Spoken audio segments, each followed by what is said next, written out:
Live everywhere. Daily Co's Radio on netrootsradio.com presents David Waldman. Kagro in the Morning Show.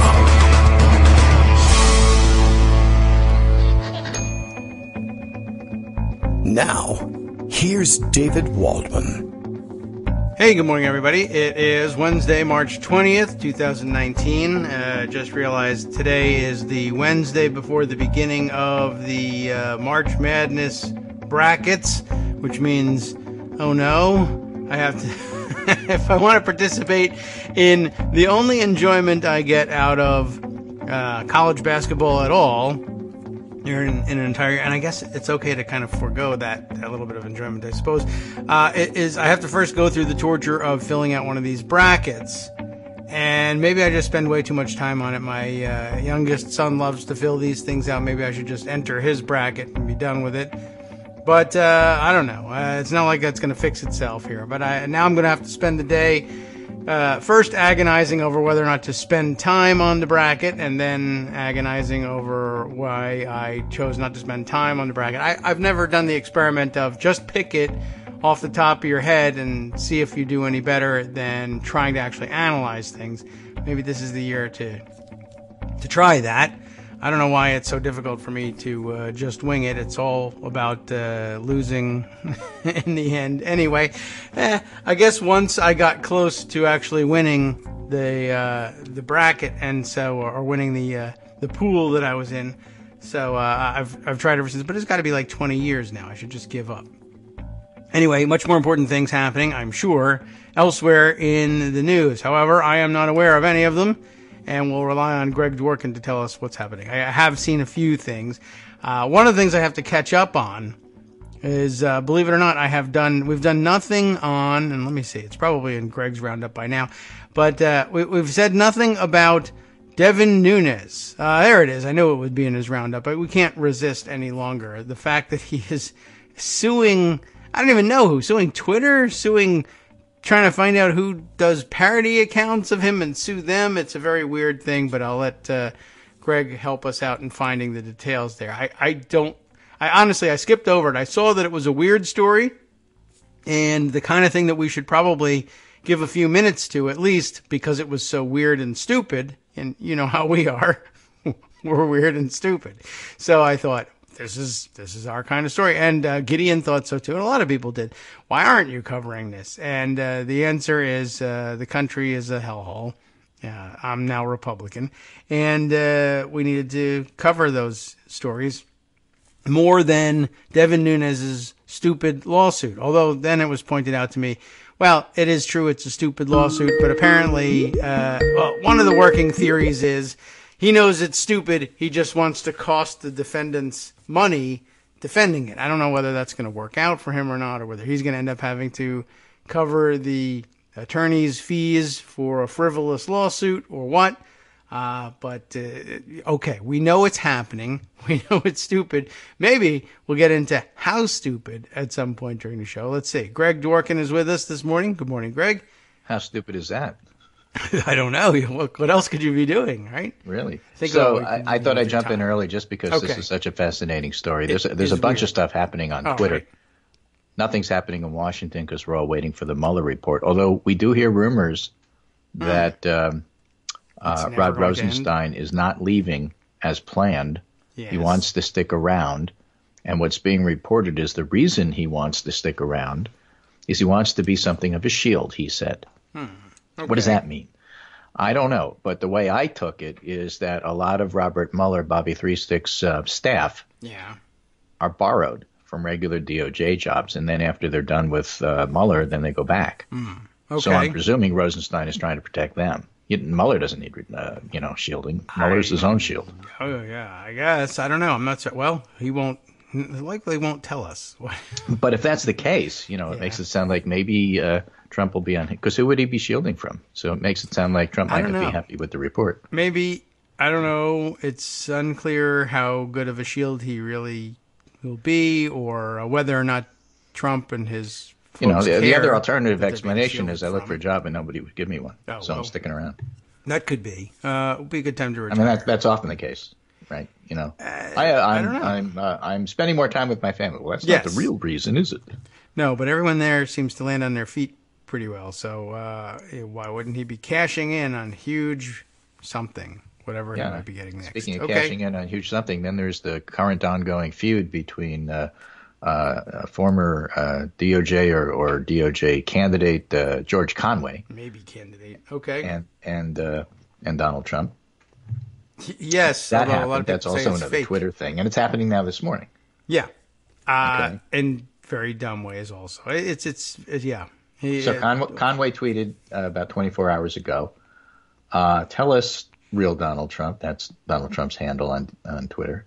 It should be narcissistic Donald Trump or crazy Donald Trump or insane Donald Trump, but it's real Donald Trump. You could start. Which of these diagnostic criteria do you not satisfy? And then he listed all the criteria from the DSM-5, which is the psychiatry manual for what's wrong with you. Yes. And it was under the heading of malignant narcissistic disorder. And then said, and quoted a Rolling Stone article and said, this is the article that first got me to really understand you, Donald Trump. Once someone understands narcissistic personality disorder, they understand you and why you're unfit and incompetent for the esteemed office you temporarily hold. Yes. And the article is entitled Trump's Mental Health is Pathological Narcissism the Key. So Trump tweets back, George Conway, often referred to as Mr. Kellyanne Conway, this morning by those who know him, is very jealous of his wife's success and angry that I, Donald Trump, with her help, didn't give him the job he so desperately wanted. I barely know him, but just take a look, a stone-cold loser and husband from hell. And Conway tweets back, you seem determined to prove my point. Good for you. That was this morning, just now. Yes. Some speculation that it's all some sort of weird setup. And like Nebraska's running, but this is what he's got time to do. Maybe, I guess. I don't know what the setup is supposed to be. This was every it's Carville Madeline for grifters. That's the theory. But in practice, I think it is what you see. It's Occam's razor says that George Conway thinks that Donald Trump is a damaged person. That's not hard to believe. He is a damaged person, and George Conway, though not a nice person or not someone I want to find myself agreeing with too much. There are a lot of people with whom I agree on almost nothing else but that Donald Trump is mentally ill. Here's an example. Daniel Dale gives one. You know Daniel Dale. He's a Canadian reporter that follows Trump around and reports on all his lies. We like Daniel. That is some kind of job. So Donald Trump claimed that all sorts of liberals support him somehow. No. Not quite sure how. Daniel Dale, who chronicles these things, actually has a list. And let me give you some example. February 1st, 2018, Trump's own claim. But now we fulfilled far more promises than we promised, and they're having a hard time with that. We have seriously fulfilled promises. I call it Promises Plus. February 23rd, somebody got on television recently, and they said, actually, this is the first time I can remember Trump made campaign promises. He may be the only person that actually fulfilled more promises than he made. I think that's true. I fulfilled more promises. This is a catalog of people who got on TV or in media and claimed Trump is doing everything he said. And on March 29th, he cites a couple of people. I can read the quotes, but it's the citations that are the important piece here. May 24th, a commentator, obviously, that liked me. May 29th, he cites people. July, you get the trend here? Yes. July 31st, one of the pundits. August 2nd, one of those guys. October 19th, some of the fake news. November 1st, one of them. And on March 11th, a liberal commentator. Now, he never names names because, these people don't exist. They're my friend Jim. His fantasies. Yeah. Yeah, John Barron. Right, yes. I don't know what else to say. He's very, right. very So I think George Conway's right. He's damaged. I mean, right. George Conway is not anybody I want in my administration, but he's right that Donald Trump is unfit president. Okay. Okay. So the two other Twitter tweet storms of yesterday. The second one has to do with Bernie Sanders. Bernie Sanders. And Bernie's hiring some interesting people. Sure.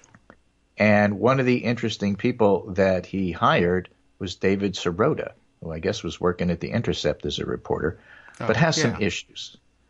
And Edward Isaac DeVere over at The Atlantic did this story here. Yeah. Bernie Sanders just hired his Twitter attack dog. David Sirota has been working unofficially for Sanders while savaging the other Democratic candidates on Twitter. Sirota's hiring as a senior advisor and speechwriter was announced by the Sanders campaign Tuesday morning after The Atlantic contacted the campaign and inquired about the undisclosed role Sirota had while attacking other Democrats. Oh. And then goes on to point out when people have questioned his tactics, and again, for our listeners, this isn't a hit piece on Bernie. It's a hit piece on David Sirota and his honesty. When people have questioned his tactics, Sirota called them mentally incapacitated, responding to mid-January those who criticized them online for preemptively railing against the record of Beto O'Rourke, who hadn't entered the race but had been a huge source of concern for Sanders' allies. Since talk of O'Rourke's potential presidential run picked up last year, Sirota tweeted, "The screaming temper tantrums by Democratic Party operatives, whenever reporters scrutinize a lawmaker's voting record, is something to behold. These people quite literally hate democracy." At another point, he said his critics, quote, "are deranged and are running a deliberate disinfo campaign, positively unhinged." He wrote about them a separate time. When questioned about this, Sirota then went ahead and deleted 20,000 of his tweets. I mean, that's not made-up numbers, that many. Well, that's a lot. So okay. That was a hire. I guess Nina Turner's still working for him. Oh. And I guess Brianna Joy Gray. I mean, he's got Jill Stein voters, is what I'm trying to say. Oh. Working for him. And so you step back and look at that and say, what's going on? And a lot of people on Twitter are unhappy about Sirota's role. If you're working for the Sanders campaign, say so. Otherwise, don't call yourself a reporter. Okay. That's where that stuff is coming from. Yeah, I don't know whether he was. I don't know what the arrangement was. I mean, Sirota's been a Sanders guy since forever. He used to work for him. Right. We all know that. That's I used fine. to work for him There's nothing too, wrong but with that. I'm not a fan. But put it out there. Yeah, I guess that's true. Although for Sirota, I'm a little surprised in the wake of all this. It should be put out there affirmatively. Yeah, for people who don't know what's going on. But if you've missed it. Sirota's for Bernie. Everybody I'm not too offended by the hire in the sense that I don't care what Bernie does. Basically, it's hard to step back and say, "Gee, I'm really looking forward to a positive campaign." No, that I will say this: I have mixed feelings in a lot of ways about Sirota, but one of the things I'm clearest on is that I am not happy to watch what he does. We share a lot in terms of, I guess, what we would like to see policy-wise. Coming from the same place in terms of where you want to go. But this ain't the way to do it. Yeah, I don't like the style, and I disagree with his approach to a lot of things, and he's bombastic and combative, and some people think that's the way to get things done. Sometimes it is. I haven't seen much. But yeah, I listen to him because sometimes there's good points in there, but it's very disturbing to be around him, quite honestly. On Twitter, I should say. In person, he's actually sometimes relatively personable, but whatever. That happens with a lot of people. Right. So what David Simon finally wound up saying is, screw your lecture, that's not the word he used, on what journalists are or aren't, or what the ethics are with regard to the acquisition, array, and contextualization of fact. I work with hundreds who would die before displaying Sirota's low regard for what the profession can and should be. That it gives you a tenor of how unhappy people are about this. So there's work to be done there. Yes, but the big Twitter information piece really was all about Devin Nunes' cow, and actually, as it turns out, Devin Nunes' mom. Yeah, I missed the development of this. Yeah, this is from Representative Nunes sues Twitter for $250 million over parody account of his disgruntled cow. What? Okay. A parody Twitter account purporting to be owned by an unhappy cow living on one of Representative Devin Nunes' Iowa farms attacked the California Republican as a treasonous cowpoke and utterly worthless during the 2018 campaign. I'll sue you for that joke. Yeah, well, just for Diablo fans, I will point out, and I did point out yesterday, there is no cow level here, so don't go there. Now Nunes wants $250 million in damages in Twitter for failing to police the accounts of Devin Cow, as well as another parody, Devin Nunes' mom, and a political activist named Liz Mayer. Now, Liz Mayer is a fairly famous never-Trumper Republican. Is that right? Okay. In a lawsuit filed Tuesday in Virginia, Nunes complained that all three defamed him in hundreds of tweets over several months last year and seeks $350,000 in punitive damages, so legal experts say the suit has little chance of moving forward. Nunes, of course, is a close ally of Trump. There's, lots of these. You have a candidate, you're going to have a parody Twitter thing here. And I'm not a big fan of parody accounts. What I hate is when you make just one slight change in a letter that people aren't going to notice and pretend to be that person. I think those things should be banned. But when it's obvious parody, like the DPRK, news feed from North Korea, it's actually very funny. I like those. Yeah, I agree. I'm with you on that. Right. Molly Jong-Fast, for example, who is daughter of Erica Jong and one of my favorite writers. And she's a liberal who happens to write for the Bulwark. And, that particular newsfeed, for example, makes fun of her all the time. There is no relation between Molly Jong-Fast and Kim Jong-un. That's just a rumor, that sort of thing. And, you're going to sue somebody for $250 million over that. So that part of it doesn't make a whole lot of sense. No. But the stories about it have to do with such things as, are you really trying to intimidate other people with these ridiculous reports? This one from Matt Ford in the New Republic, Devin Nunes' ridiculous lawsuit is a masterpiece of Republican grievance. Several Twitter users mocked the congressman, and he won't stand for it. And I think what happened is Devin's cow account went from like 1,000 followers to 250,000 followers, quite literally overnight. Okay. When this happened. And the other hashtag that goes along with it, which I think is hilarious, is hashtag #BeButter. All right. Which I think is both, fresh and appropriate. Yes. That's funny. So is he? I don't really even understand what the complaint. Right. is. The paean to civic speech. Well, they're making fun of him. Yeah. So they're defaming him. Except, that's not going to fly. So what's going on? The paean to civic speech, Matt Ford writes, might be more convincing if Nunes didn't ask the court to force Twitter to reveal the names and contact information behind 4 of the pseudonymous accounts. What's more, he wants the court to permanently enjoin and order Twitter to suspend Liz Mayer and the other accounts. Twitter's a vital part of modern American citizenship, Nunes says, and he wants the government to strip people of access to it for being mean to him. If that were the case, they'd have to get rid of Trump. I guess that's true. Where is that section? I need to take a look at that. Did I just hear that right? He says it's a vital piece of modern American citizenship, and you can't have it. Which I'll put I've got it. I've got it open. I'm just looking. Okay, so it's about 4/5 down. Huh. Okay. So why embark on what appears to be a doomed legal endeavor? Perhaps Nunes generally believes he's a victim of a conspiracy theory by Democrats and America's foreign adversaries. If there's evidence to support this, Nunes doesn't offer it. Or maybe Nunes is trying to use the legal system to get revenge on his political opponents. The fact is, he's in the minority now. Nothing he says matters. Nobody cares what he says. He wants to get back in the news. And maybe this will all distract from, the Mueller report that's coming that he screwed up by interfering with. I doubt he'll be able to. He hasn't got the power to distract from that. But what a bizarre argument! The idea that it's a vital part of modern citizenship and people should be stripped of it. Right. Again, he's making the argument that Trump should be kicked off of Twitter, as far as I can tell. Yeah, I guess. So Matt Ford says the rich have always wielded the American legal system as a cudgel against critics, as Peter Thiel did in financing the Hulk Hogan lawsuit that ultimately killed Gawker. Mm-hmm. That a member of Congress would attempt to do it is deeply disturbing. So Nunes' largely anonymous Twitter critics cast him as a shameless partisan hack, somebody who abuses power and the legal process to injure his political opponents who play fast and loose with the truth to advance partisan goals, and is prone to conspiratorial thinking on the flimsiest of grounds. They say he lacks the temperament and honor to serve on the House Intelligence Committee, and his lawsuit only proves him right. I guess it does.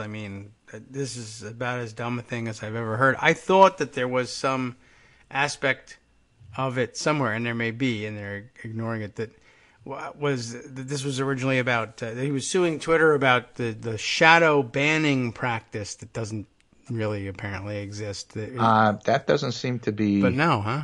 The specifics, but I have, I'm not a lawyer and I haven't seen the complaint. Yeah, and I am, and I won't look. So we're stuck. So there we are. Okay. Well, at any rate, yeah, that's one of the more Armando ridiculous can weigh in and tell us we're wrong, but that's how I'm reading it. I know. I think this is about right. He just doesn't like what somebody's saying on Twitter, but I'm astounded at how self-contradictory the whole thing is. But maybe that's he hints at the end of this piece that he's maybe just trying to bankrupt his opponents by forcing them to defend against the lawsuit. Right. Liz Mayr's already asking for, GoFundMe help. Yeah. Let's see. This is Dana Milbank. Devin Nunes is having a cow. Oh. It's rare that a leader takes the bull by the horns and corrals support for a cause in which all Americans have a stake. Guard your loins. You name it. Professional writer. Here. I mean, people are just basically making fun of him. I guess so. Well, we could go on about that column and the bad puns. But all right. Well, we'll focus on Devin. Cow jokes, are certainly better than usually what you see on Twitter. So we're certainly happy about all of that. I guess that might be right. Okay. So let's see. Devin Cow started at 1,000 followers and now has 347,000. And that's within 24 hours.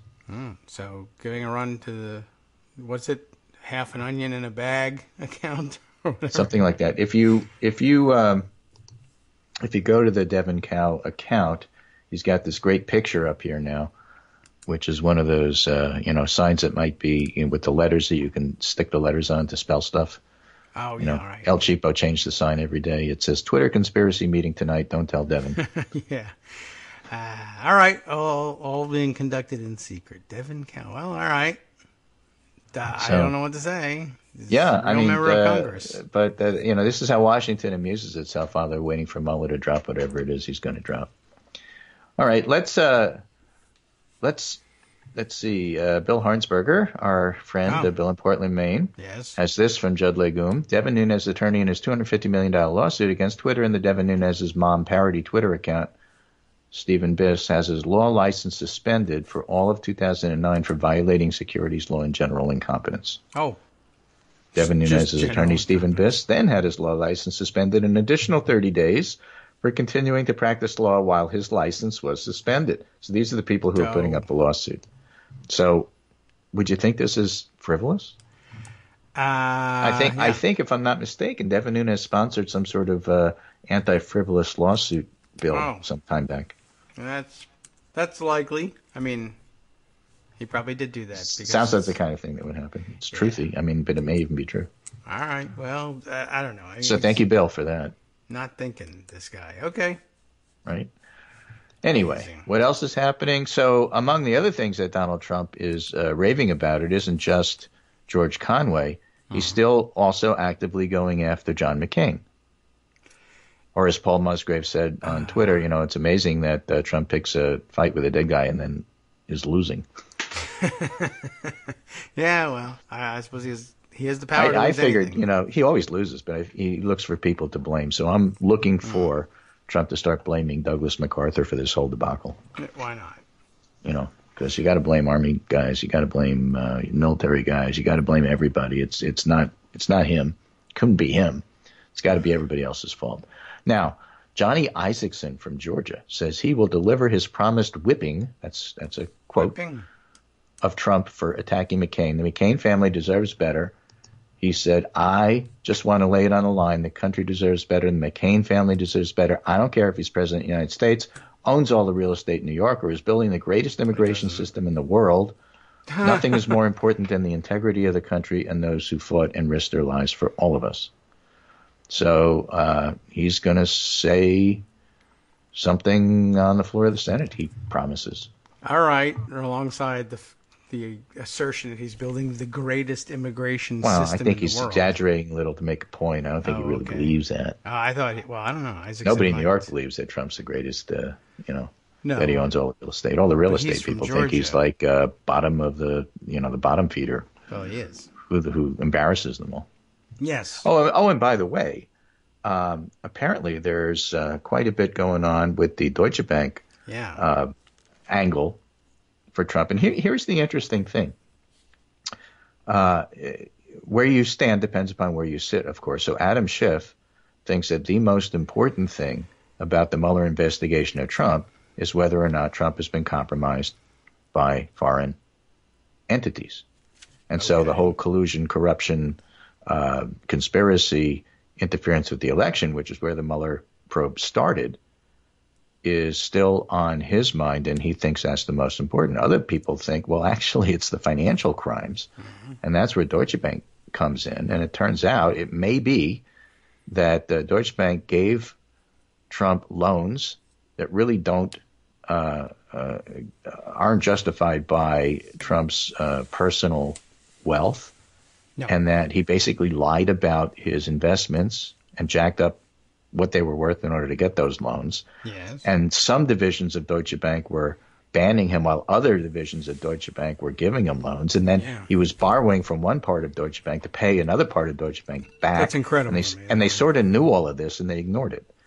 And so that's a problem. And SDNY, Southern District of New York, the Sovereign District, might be well interested in that. And that may be one of the things they're following up with Michael Cohen. And by the way, in addition to that, a lot of the why did you go after Michael Cohen information was unredacted, not all of it, and put out in pages and pages yesterday as to why Michael Cohen was subpoenaed. And turned out they were suspicious of him a year before they actually raided the office. Oh, yes. And with good reason, of course. And thought he was a foreign agent. Yeah, well, he gave him every reason to believe that he was, and, now... So it's hard to believe the Mueller investigation comes up with nothing in the end. Yes. Well, true. They'll have something, and they'll claim that they got off track, but we read a little bit about that Deutsche Bank thing, and it was a great story for connecting the two threads and why they are inseparable in many ways. We'll be right back. Hi, it's me, David Waldman, your host for Kagro in the Morning, with a brand new interruption to say thanks to all of you who support the show. Remember when I told you that our average monthly donation was about $7, for which you were getting 2 great hours of news and entertainment 5 days a week, and how that came out to about 70 cents an hour? That's a pretty good deal, except it's wrong. The math actually works out closer to 17 cents an hour. It is hard to beat a deal like that, and even harder to send your kids to college on. Thankfully, Patreon.com makes it easy to make that work. Patreon, Patreon.com, is the simple, secure way to make recurring monthly contributions to support our show. Just search for me or the show name on the site, and they make it easy to crowdfund the show so that the power of our numbers can keep the show going for just a few bucks a month. Once again, thanks so much for all your support.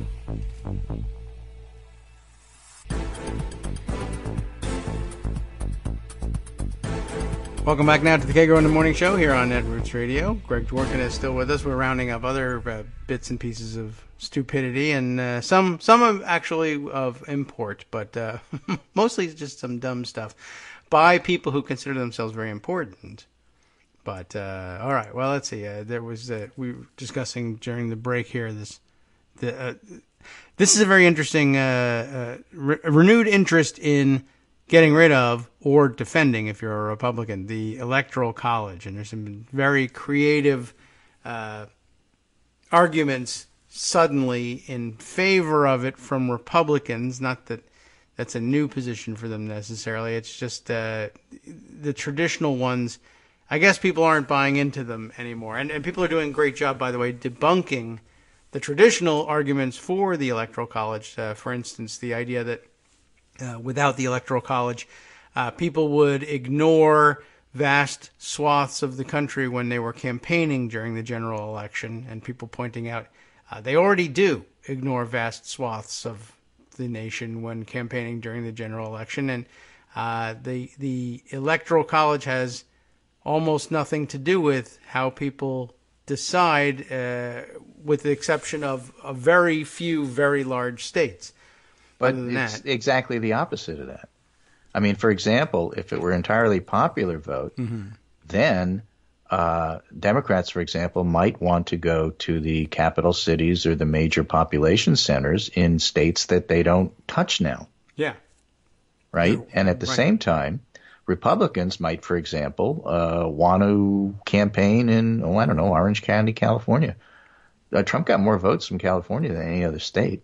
There are Republicans that live in California. They're ignored now because of the Electoral College. Right. But if you took it away, that would make Republicans actually want to go and look at these states. So it's the exact opposite of the Electoral College makes candidates go places. It's the opposite. It keeps them away from places. I think that's Republicans true. never go to California. It's always sort of been a quiet assumption behind the Electoral College, and I'm sure that there have been people objecting to it for a long time. They just haven't been listened to because there was no serious movement on that was really gaining momentum. In other words, we hadn't seen the bad effects of the Electoral College twice in 3 elections yet, and now people are paying attention and finding out, people have been arguing correctly about the Electoral College for a long time. I'm just noticing this now. So Will Wilkinson notes, the GOP defensive freakout about the Electoral College isn't about protecting the representation of rural or ex-urban areas. It's about resisting realignment that forces them to broaden their coalition and also represent multicultural suburbs. They don't want to do that. Oh, yeah, that's a good point. They want to leave it the way it is and only talk to rural areas and hope that older Americans and rural Americans will keep them in power. Yeah.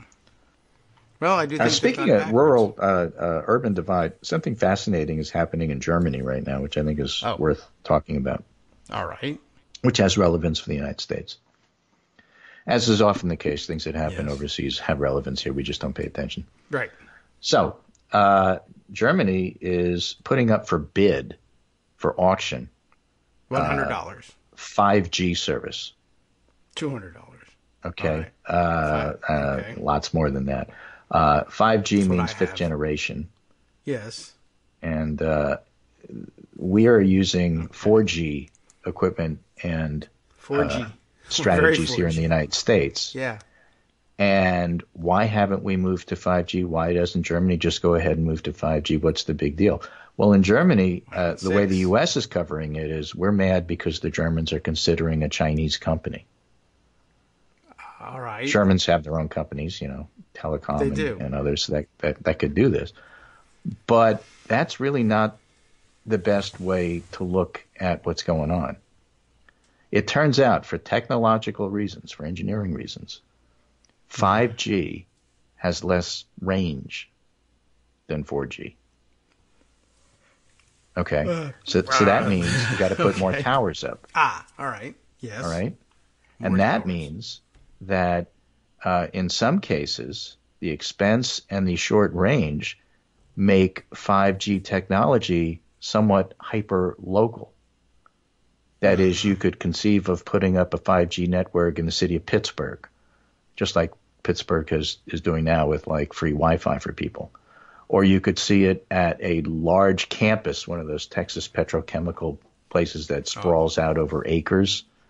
Or, some of these companies that have their semi-campus style buildings in many, many different scattered over. So they would do a 5G for their area, but not the rest of the state or the rest of the city or the rest of the county. The point being that because of the low or the short range of 5G broadcast, it'd be easier to do it in urban areas than it would be in rural areas. So if one implemented this already in the United States, there's rural areas that are short on broadband and short on 4G coverage. Yes. And that would get even worse if you did 5G. Well, because they don't have the towers and they don't have the infrastructure and so on and so forth. Okay. Now, forget about the fact that people fight towers and they don't like, coming in the neighborhood. But the technological way that this is introduced is essentially going to introduce a rural-urban divide, the haves and have-nots, if that happens. And that's one of the reasons it is slow to get implemented, not just in Germany, but here. So those are real technological issues that turn out to be political issues. Yes, that's we true. focus on net neutrality, but this is the next wave of fighting over what does it mean to build infrastructure. Who gets it? Who doesn't get it? How does it work? And if it's that much faster and that much better, how come the cities get it and Nebraska doesn't? Because they're paying for it. Well, I'm just saying. Oh, all right. You're not. Okay, I see. Well, I don't know. We could make the towers look like giant statues of Donald Trump. Would that help? You could do that, or giant cows. Oh, yeah. Like who would nuts? You'd have to sue, I'm sure. So that cow is talking about Just make it look like a bale of hay. Yeah. Or a flood. Make it look like a flood. They also are appearing everywhere. That's true. Yeah. So who knows? But, I'm bringing it to your listeners' attention because it's one of those things that's happening and we're not paying attention, and then we'll pay attention and then we'll go, oh, didn't I hear about this somewhere? Yeah, a couple years ago. Yeah, heard it on Kagro in the morning. 8G, and it only broadcasts in your pocket. But all right, everybody's got to have a tower sticking out of their pocket. Uh-oh. CBS News has this one from Mike Musson, sends us, on the move. A cow somehow ended up on an expressway in the Bronx. Yes. Stopping traffic and causing utter confusion. Hi-yo. Now, the fact of the matter is, if there's an expressway in the Bronx, it ain't express. Right. Right? If they're talking about the Cross Bronx Expressway, I don't know if they are. It was that the thing Major never moves Deegan. anyway. So, sorry. My understanding, the Major Deegan Expressway. And okay. That's the New York State Thruway. So now, and the cow, I don't know where the cow came from. Well, when you're old enough, I'll explain that to you. Where do cows come from? Major Deegan Expressway. That's all. Major Deegan is also known as the New York State Thruway. That's what it's called in New York City. And that's how you get to Yankee Stadium. Okay. So it's an important thoroughfare. They have named the cow Major Deegan as a result somehow. Naturally. Okay. It's a better name than New York Thruway, I guess. Right. Anyway, so I think I'll leave that there, and I got to scoot off to work, but that's going to be the extent. All right.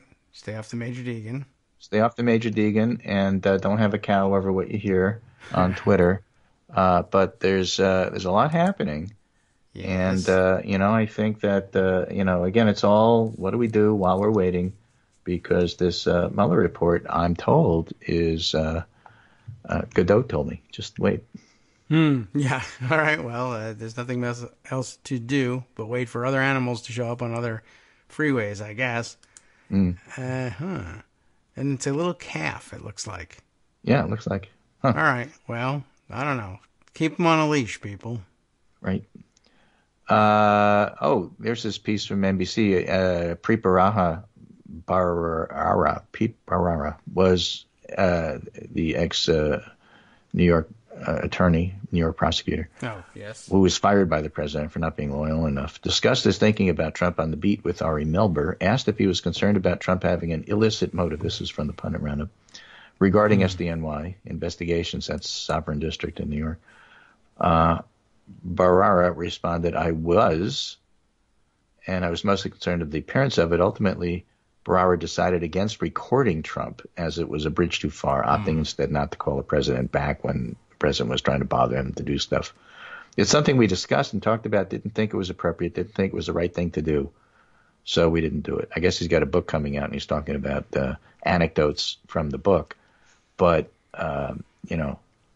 Trump really has riled everybody in the Department of Justice at every level. And it's really going to be interesting to see, with the Mueller report being the point on this, and with comments by Rod Rosenstein and everything else, and how SDNY acts, it's going to be very interesting to see how the career prosecutors react to all of this, particularly after the Mueller report is out. Yes, well, I'm not of the school that says we'll never see it. There's just too much pressure to see it. In what form, I don't know. Yeah, well, that's true too, and that'll be a major occupation for the punditry afterwards, is trying to decide whether this is the report or not. Right. Well, and then that'll give the committees information, and the committees will do their work. So these things take time, and you can't hurry that. Yes. So I'll leave you with that. This is Greg Dworkin speaking with my good friend David Waldman, Kagro in the morning. Utterly ridiculous show today, but we'll be back tomorrow, and we'll do it again, because why not? I have no response to that. You have no plans, right? Right. I guess not. You're going to be around, so I might as well give you a call and we'll talk. We'll pick we talk the 3 times a week, tomorrow. Could do the whole show that way. Okay. Well, I call you more than I did my parents when I was in college. That seems I think that's true for me too. Although I don't call you, but I answer the phone. Certainly, I would have answered if they called. That's true. I had you no never way call. You never write. I mean, that's just Well, I write all the time. It's just their little 280 character blurbs. This is true. All right, take care. I'll talk to you tomorrow. Okay, thanks very much, Greg. See you tomorrow, and we might as well share this here. Bosengood has an idea for renaming the expressway the Major Vegan from now on, and we ought to keep the cows off of there. I imagine they were on a cattle truck of some kind on their way. It's an odd place for them to be, but I guess if you're trucking cattle from, I don't know, I guess at some point you got to pass through major metropolitan areas with cows.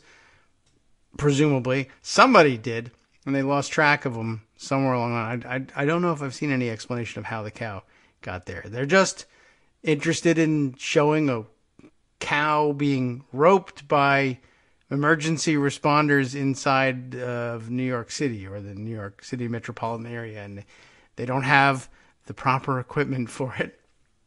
It's very interesting just to watch, and golly, it's captured the attention of the nation. Whether it should have or not, I won't. I'm not qualified to judge. All right, moving on then to see what else have we got here. Let me. I mentioned the Electoral College stories, and I grabbed one Twitter thread from Angus Johnston, who tweets as student activism, though it looks to me like he's not so much a student as a professor at this point, and I think that's true. He's a historian and advocate of American student activism, though. So, I don't know. I guess that's hence the Twitter handle. And he is tweeting about the Electoral College and pointing out the backwardness, I think, of the traditional excuses for keeping it around. And he says, pretty much all the same things we hit on very quickly, but has some very organized thoughts about it. If you eliminated, he says, the Electoral College eliminated the Electoral College, it's not much for punctuation, I guess. Comma belongs there.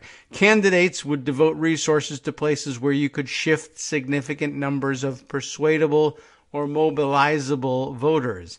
That's not just big, dense cities. He's tweeting in response to Tony Fratto, who we haven't heard from in a long time. Tony, as I recall, a George W. Bush White House communications person, who was tweeting. Well, let's see, who's he tweeting in response to? Stedman's Asted Wesley. Huge applause for Warren's big newsmaker for tonight. Eliminate the Electoral College. Fratto asking, is this meant ironically? Literally 0 presidential candidates would campaign in Mississippi if you eliminated the Electoral College. They would campaign where population is high. The Electoral College and the 2 senators are a boon to Mississippi. I don't know if Fratto is aware of who the 2 Mississippi senators actually are. They're not really much of a boon to anyone, but I don't think that's actually how he meant it. But Johnston pointing out, I think correctly, no, you would campaign where there are people. And while there are more people per square foot in densely populated cities, there are large communities of actual voting people all over the place, and you would go wherever you could find them. So he continues in his tweet thread, under the Electoral College, no presidential candidate from either party has any incentive to do GOTV, get out the vote, organizing in the Deep South.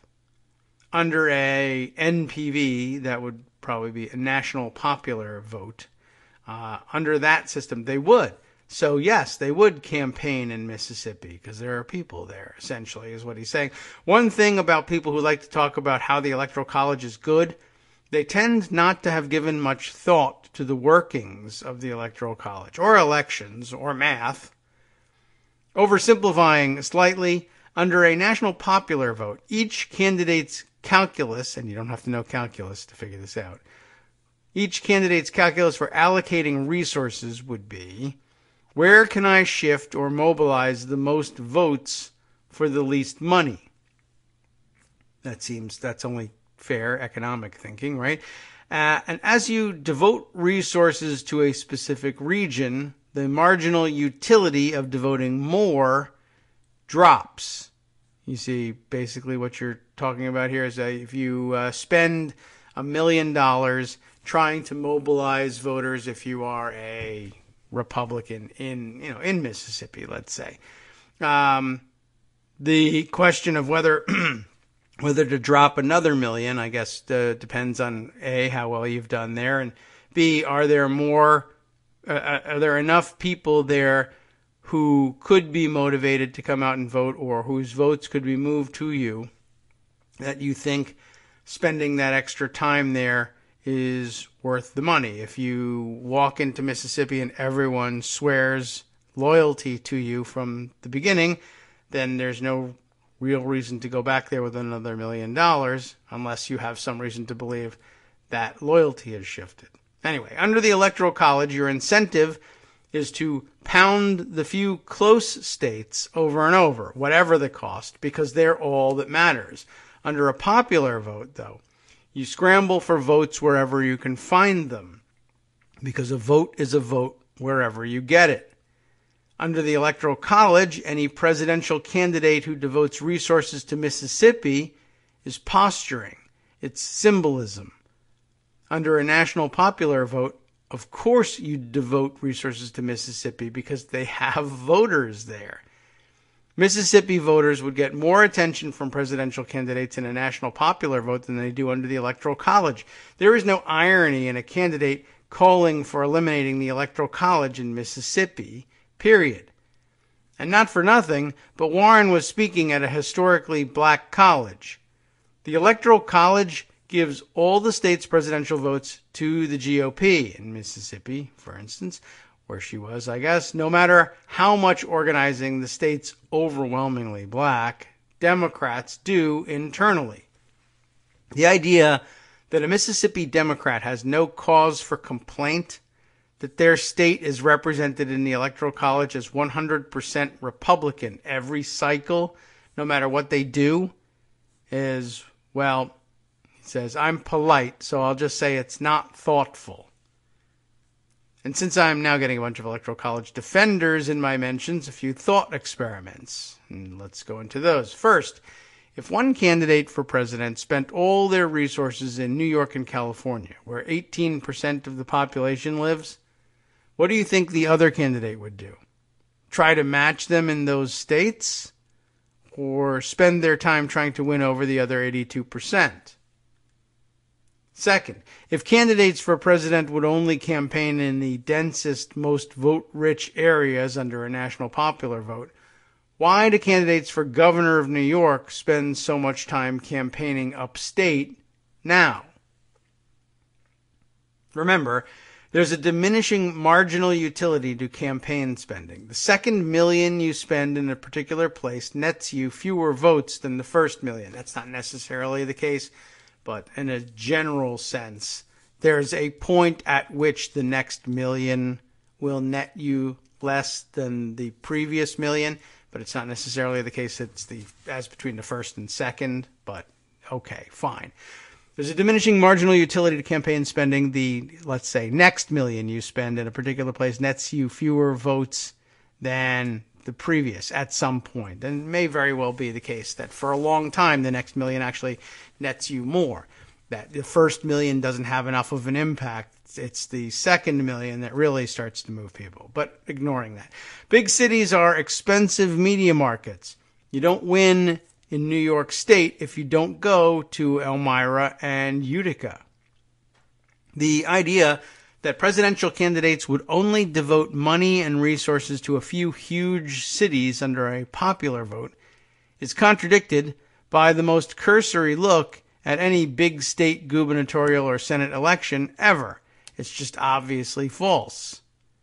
When you have to win a majority of votes, you go looking for votes wherever you can find them, which means building up campaign infrastructure everywhere and spreading your resources around, or at least infrastructure in more and in strategically located places. But they would be strategically located by population distribution, yes, but also by geography and access to other population centers. But also, remember too that people, one, don't have to travel necessarily in order to get your message, especially if it's broadcast, or two, are willing to travel for campaign appearances to some extent, and some people travel several hours to get to a place where a candidate is going to show up. Just an aside to think about for a little bit. So let's see, where do we leave off here? Right before his one last thought. We'll see how last it is. The core argument for the Electoral College is that it's better for a presidential race to be won by the candidate who has the support of a minority of the population, but only where that minority is demographically appealing to the person making the argument. The argument for the Electoral College is, I like majority rule, but not if those people constitute the majority. Who those people are changes in different iterations of the argument, but the structure of the argument remains the same. There are legitimate mechanisms for protecting minority rights in a democracy, civil rights, civil liberties, even supermajority safeguards. But none of those mechanisms involve handing governing power to an electoral minority because the majority is repulsive to you. Even though that's supposedly the main idea behind the Electoral College, just flat out. But okay. Why not? Because the Electoral College isn't about protecting minority rights as a principle. It's not about blunting the power of majorities generally over minorities generally. It's about entrenching the power of specific minorities over specific majorities. You want to protect minorities against the power of the majority? Me too, but your defenses of the Electoral College aren't that. They're arguments for giving minorities you find convivial, power over electoral majorities. And if you're a member of such an electoral minority, I can see why you'd like that system. But I don't see why you'd expect me to like it, or expect it to indefinitely maintain the support of the electoral majority it's designed explicitly to disenfranchise. And yes, candidates would devote more resources under a popular vote system to non-swing small states than they do now. They would buy radio and TV ads. They would send out mailers, and that's not all. In a state like Wyoming, the candidates would send money to the state parties to be used to supplement their already existing vote work. Volunteers door-knocking for local candidates would have more resources, since the presidential candidates would invest in their campaigns. No, presidential campaigns wouldn't visit Wyoming much, because there aren't a lot of people there. They wouldn't visit the Bronx much either, but that's okay. That's how democracy works. And then an update at the end. If you're going to try to sell, it makes it harder to steal elections as a selling point of the Electoral College, you might want to try it on someone who wasn't a grown-ass man in November of 2000. Okay. Well, good points there. I think all pretty decent. Now let's see how does he deal with a disagreeer here. Let's see. Somebody says, I disagree. That's how I identify him. That's a disagreeer. Due to rural counties' severe lack of infrastructure and population density, this person says it wouldn't be viable for politicians to campaign in these provinces. 80.7% of Americans live in metropolitan areas. Rural votes would just be a drop in the bucket. Angus replies, I door-knocked for a House candidate in rural New York in 2018. If it had been a presidential election year and we'd had a national popular vote, I would have been carrying literature for the presidential candidate as well, paid for by the candidate's campaign. Rural campaigning happens all the time. Geo responds, you can't adapt campaigning within a district for a House candidate for campaigning on a national scale. One district in rural New York is far easier to pull off logistically than a nation of more than 300 million. Rural campaigning happened that time because it was for a rural candidate. I understand the point there, but Angus says he doesn't, that Geo doesn't get Angus's point. You don't understand. When I've done door knocking for presidential candidates in election years, the volunteers were organized by local candidates, and we carried both local and presidential lit. That's how door knocking works. People from a local area would volunteer, and their work would be coordinated by local candidates with financial and logistical support from the presidential campaign. That's how rural door-to-door works in swing states now, and it'd be national under the national popular vote.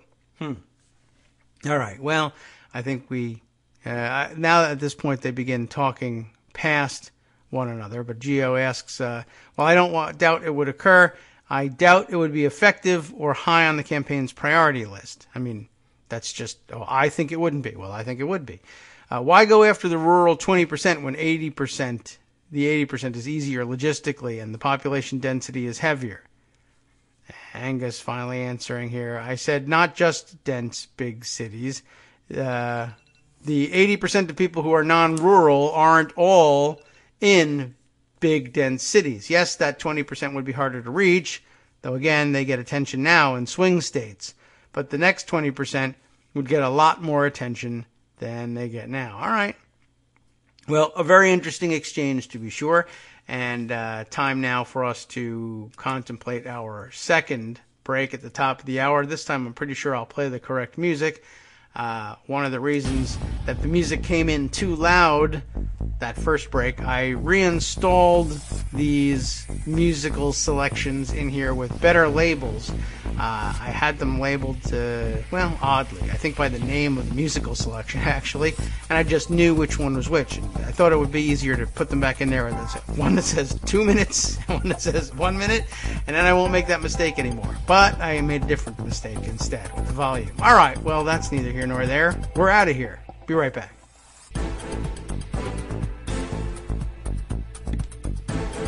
Welcome back now to the Kagro in the Morning Show here on Netroots Radio. Let's see, what do we pick up with next? I got to comb through Pocket and see what else. Well, let's see, what has been ignored? Anything? We didn't finish getting through the Deutsche Bank story entirely yesterday, but I think we got the flavor for what's in there. A accompanying piece, perhaps, because I believe the Deutsche Bank story made mention of it yesterday. I might have some auto-playing content here, though. I think I hit a couple of buttons that will minimize the disruption for you, if not me. No, there it is. There's the very noisy. I think we'll be able to silence that. But it'll be a good question as to whether or not you heard that very noisy commercial for Nissan coming in. Yesterday, we had a interruption in the middle of the show that apparently was a phantom interruption in that it existed only in my headphones and wasn't going out over the stream because it popped up in a Twitter app window that I don't usually keep open on the desktop. And now I'm wondering, ordinarily I think that auto-playing music would come through, but I've flipped the switch on my sound system here that I hope had the effect of turning off inputs from Firefox into the stream. So we'll check that and see how we did with that one. Not that it has helped in keeping me from being distracted by the noise, because here I am talking about it. All right, well, there's only so much we can do. Laptop shopping, I think, will probably wrap up shortly, by the way. And the new PC for the household is supposedly going to be finished today. I might be able to pick that up today, possibly be delayed. Might have to pick it up by Friday. That might make an easy substitute, at least temporarily, for the laptop. But we're going to have to make some room for some more screens around here. All right, let's see. As I said, yesterday's discussion of the Deutsche Bank story made mention of what the New York State Attorney General was up to. And today we have a freestanding story on that one, saved from yesterday from HuffPost. This is yesterday's piece. New York Attorney General calls for $5.6 million fine against Trump's self-dealing foundation. I love self-dealing. That is to say, I love talking about self-dealing because I actually understand it. Did some research on it many years ago. And I would love to start doing some self-dealing for myself and skim millions of dollars off of something and put it into my pocket, because I find in the course of my research that you are very, very rarely prosecuted to the full extent of the law for perpetrating it. And in other words, you get away with it. I am more and more moving into the category of kids, stay out of school, become grifters. There's really very little point in learning to do anything well. You can just steal lots of money and get away with it. And it's disappointing to have to watch that. In fact, actually a lot of Twitter chatter today, this morning, on, I guess, is it a documentary about, what's the name of the company? Theranos? Do I have that correct? They're all talking about, the voice of the woman who is the CEO of this company that was, I guess, revealed to largely be a pharmaceutical scam? I don't know anything about the story, but it's beginning to sound really fascinating. Although everyone was fixating on the woman's voice, apparently she how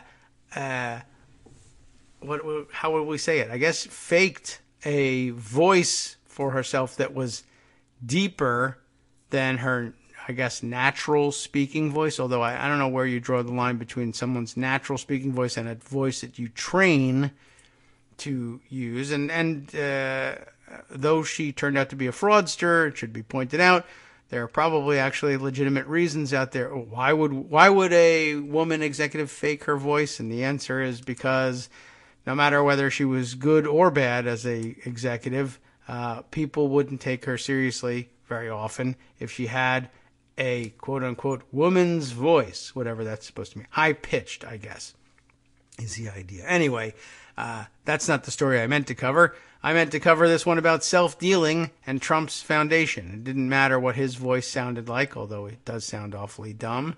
Maybe that helped convince the Attorney General to go after him. Charity, that is the charity, the Donald Trump Foundation they were talking about, which wasn't a charity, was little more than a checkbook for Trump's business and campaign, according to the Attorney General's office. And the Attorney General, who is a woman, is right, and I've never heard her voice. I guess I should have left the switch open, and we could hear her voice because there's video of her giving this press conference here.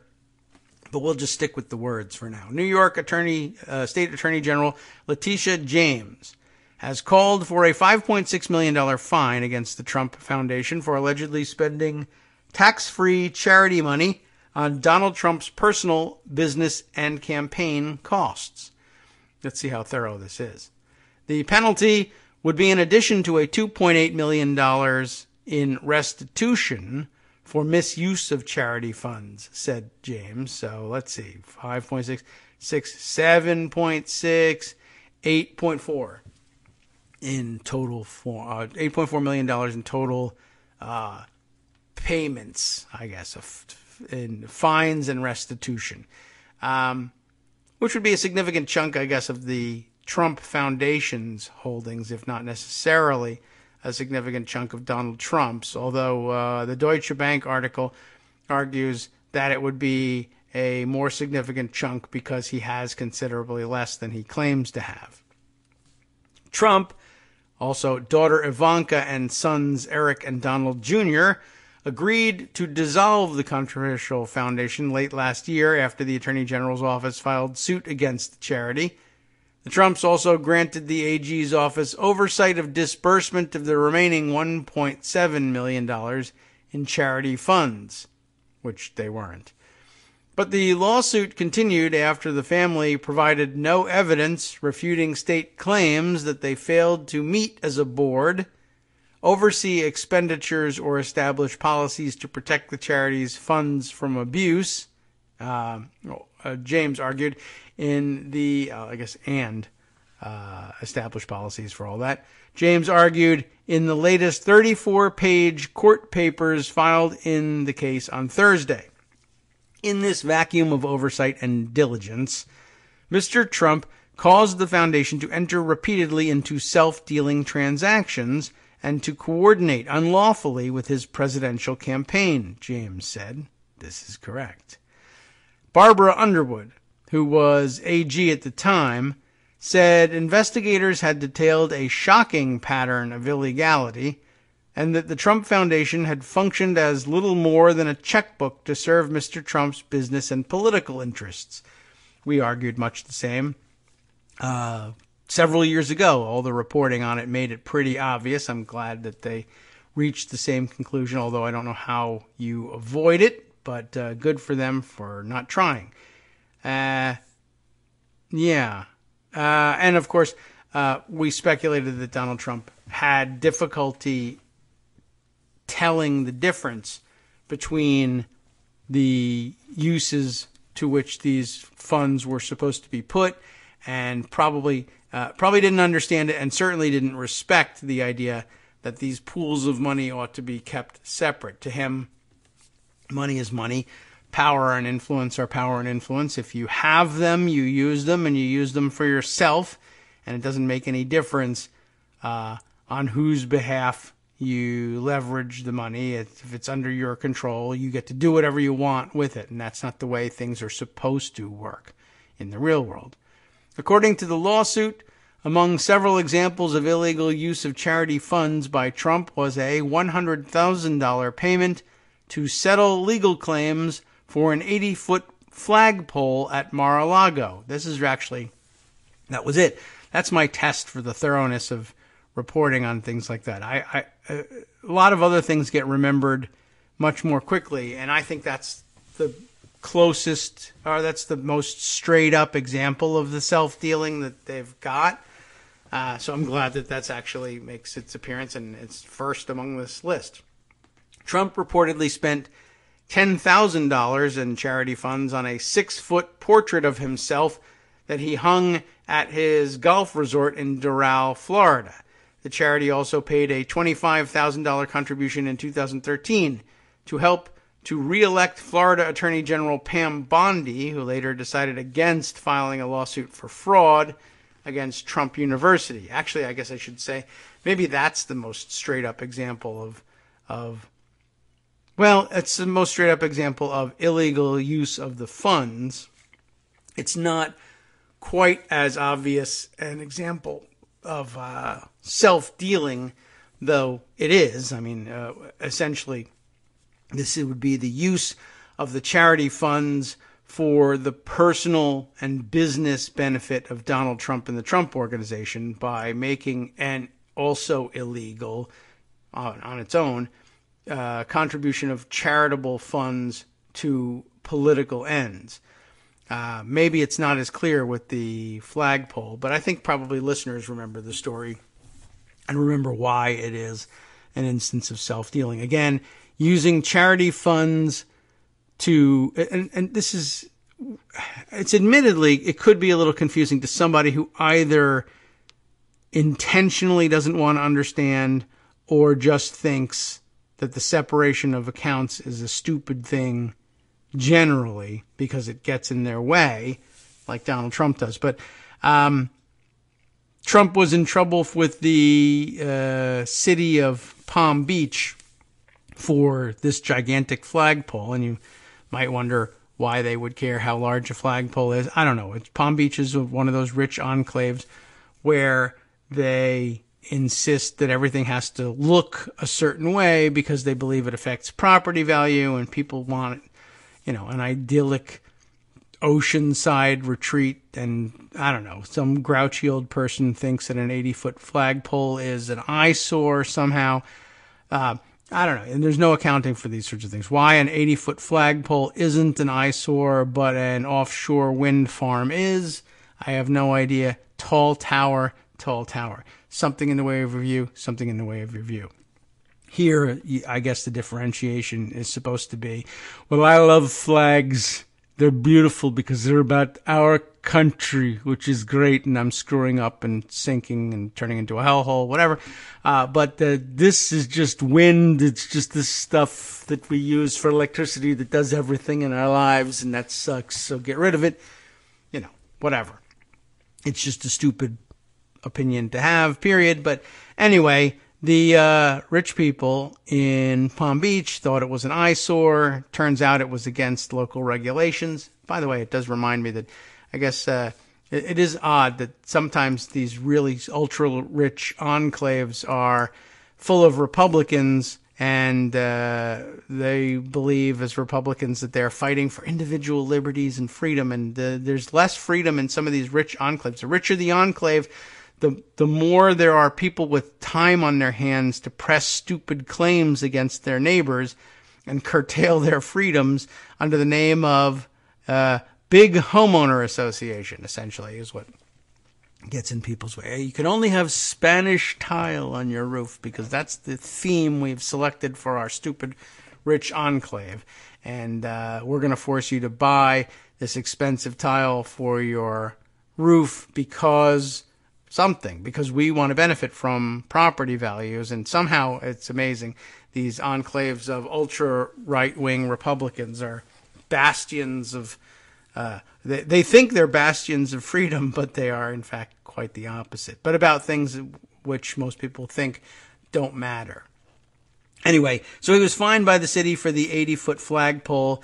Never mind the particulars of the legal wrangling. What ended up happening was he worked out a settlement with the city of Palm Beach, and they said, I'll tell you what, we'll let you consider the case closed and settled if you make a $100,000 donation to our favorite charity. And this is perhaps an unethical situation all by itself. The people who comprised the powers that be in Palm Beach gave to themselves, probably improperly, the power to decide that their favorite charities becoming recipients of this $100,000 would satisfy the interests of the city.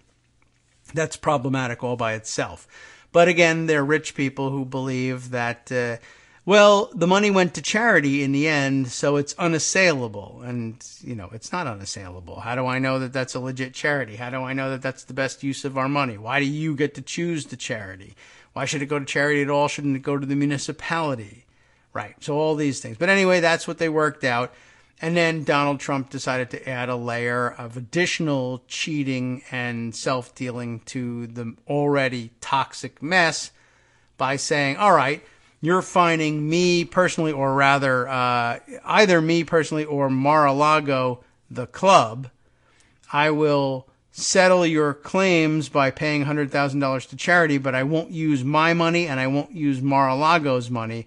I'll use money that people gave to a foundation with the understanding that it would be used for charitable purposes. And in Trump's mind, he says, it is being used for charitable purposes. It went to a charity. Well, yes, it went to a charity, but not because you wanted to give money to a charity. It went to a charity in order to settle a legal claim against you by the city. That's what makes it self-dealing. It gets you off the hook with the city using other people's money. They weren't on the hook. You were. It should have been your money. That's basically the problem for it, in case you had any difficulty understanding it. Back to the story. Representatives of Trump's presidential campaign and the charity also illegally plotted to use foundation money to help Trump get elected. That's another big problem, more along the lines of the Pam Bondi style, except it's a lot easier to understand as self-dealing when you are trying to elect yourself with the money, right? The The lawsuit cited foundation emails and statements by charity and campaign representatives in order to establish the case. Money raised by the charity to benefit veterans, for example, was doled out to specific organizations at specific times to influence Trump's election for president. Checks from the foundation were emblazoned with the Trump campaign logo. The Trump campaign wasn't giving the money. The foundation was, and the foundation wasn't using Trump's money. He was using other people's money. That didn't even really matter. If it had all been Trump's money, it's still something you can't put the Trump campaign logo on. And yes, it's problematic to say I'm raising money to benefit veterans and then say this week, right before the New Hampshire primaries, I will give money to a veterans charity in New Hampshire and make a big deal out of it and put the campaign logo on the check, all of which, I mean, there's a million ways that this violates the law. The state's lawsuit also is seeking a 10-year ban on Trump serving on the board of any New York nonprofit organization.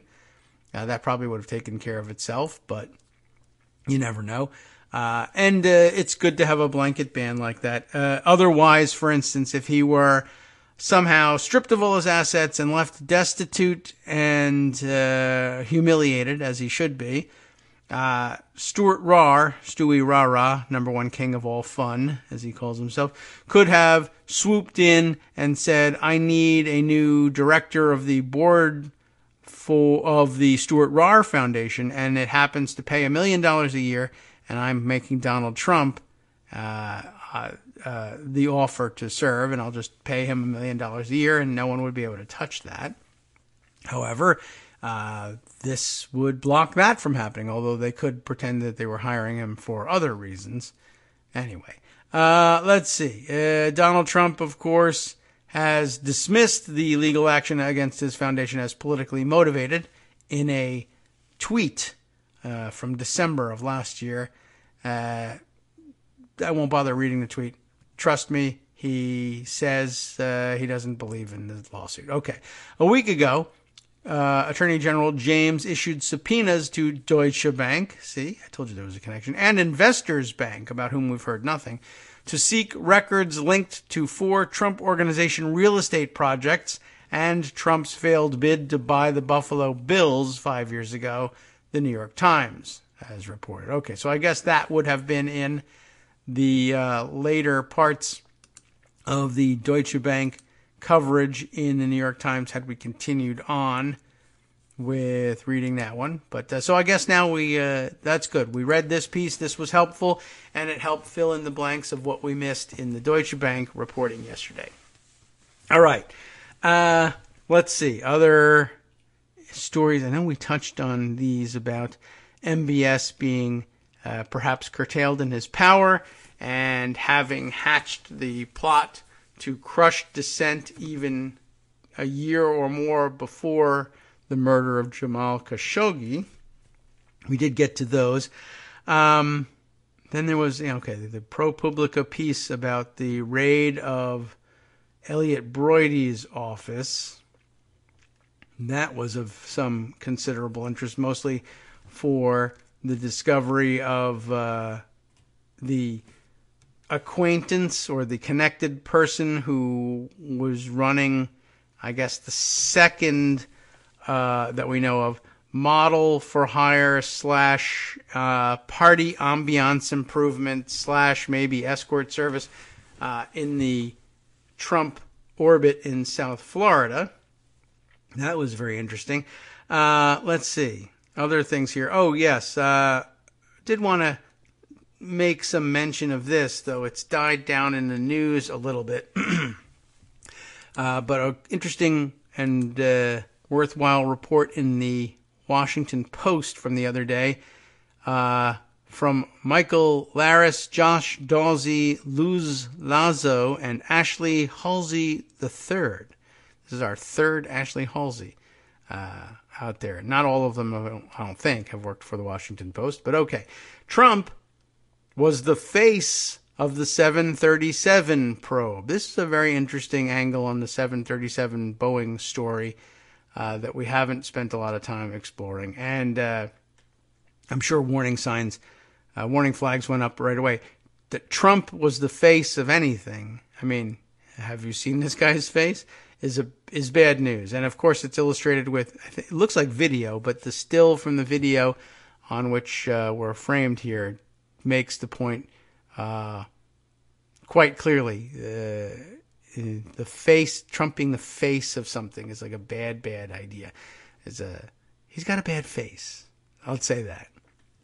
But here's the gist of the story. Several days after an Ethiopian Airlines Boeing 737 MAX 8 crashed outside Ethiopia's capital city, the Trump administration's senior air safety official was still defending the plane. We heard all about that and whether that was proper or not. Acting Federal Aviation Administration Chief Daniel K. Elwell, a former Air Force Command pilot and American Airlines captain, was reassuring the House chairman who oversees aviation safety about the soundness of the jet, even though the same model had crashed in Indonesia 4 months earlier. And again, we have to stress acting FAA chief once again. Acting just like it is all over the executive branch. He still had confidence in the plane. Representative Peter DeFazio of Oregon, chairman of the House Committee on Transportation and Infrastructure, said of the conversation early Wednesday. DeFazio said Elwell agreed to return that afternoon to address growing concerns.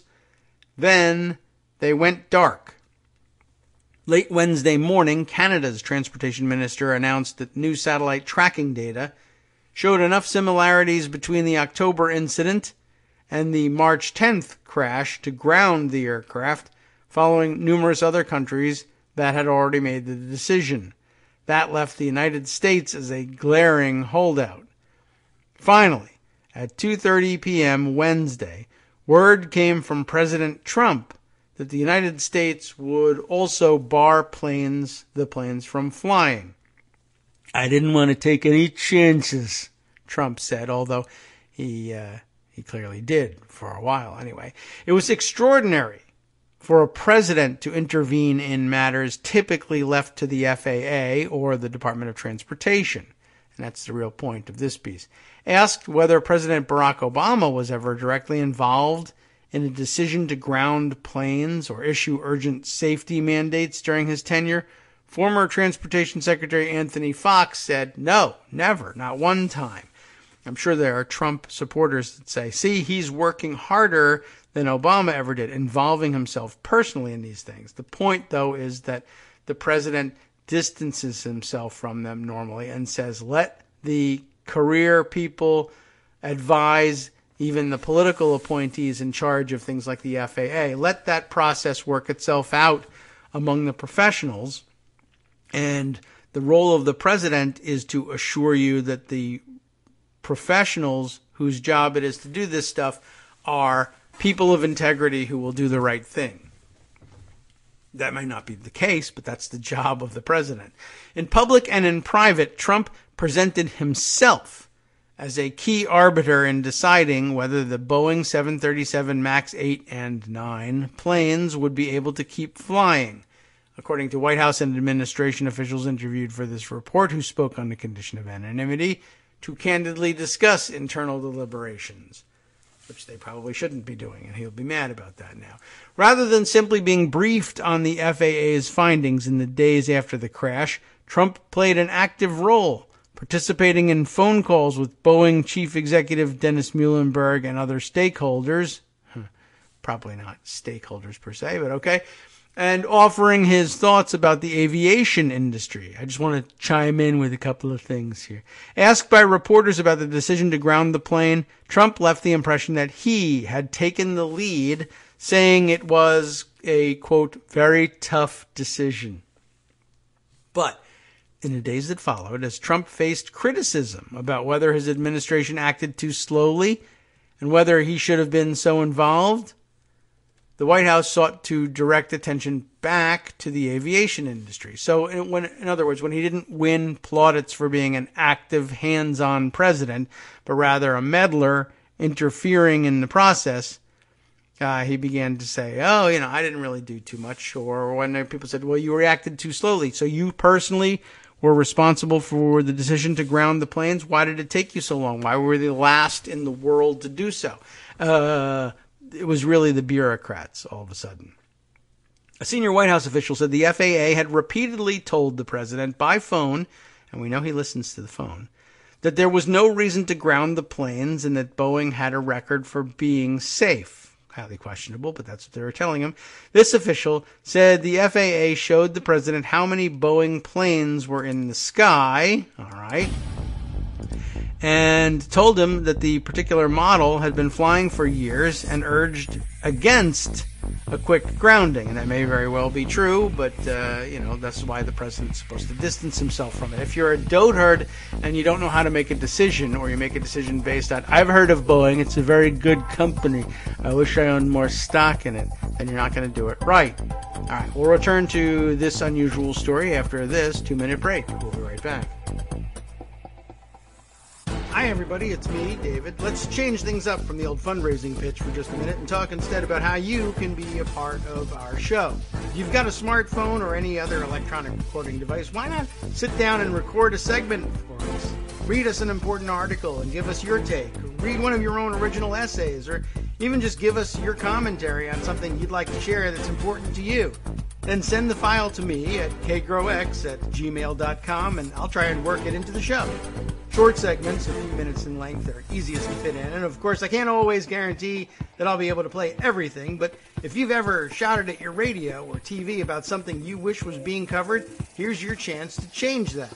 Make the show your own. Send your submissions to me at kagrox@gmail.com.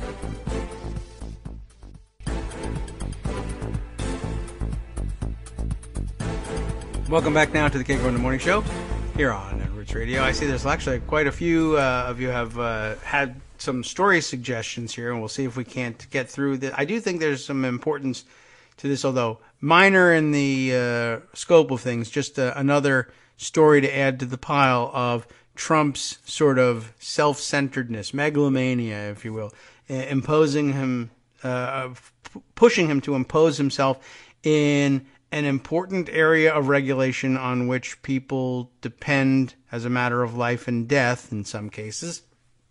And, even if not that, then certainly as a matter of extraordinary importance in the commerce of the country, even just moving people around, the delays and reschedulings that have to happen in order to make up for the absence of these planes.